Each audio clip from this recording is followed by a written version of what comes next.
Testing of Hyundai HGN12 ACB. The basic settings will be set by the customer.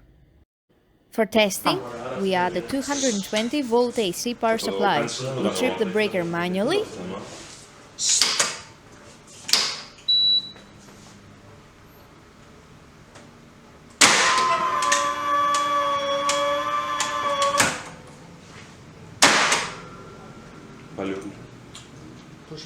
We trip the breaker with the help of the UVT.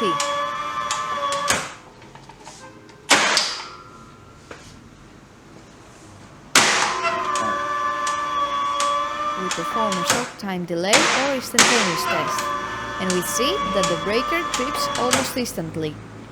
Then we perform a long time delay test, and we see that the breaker trips after about 15 seconds.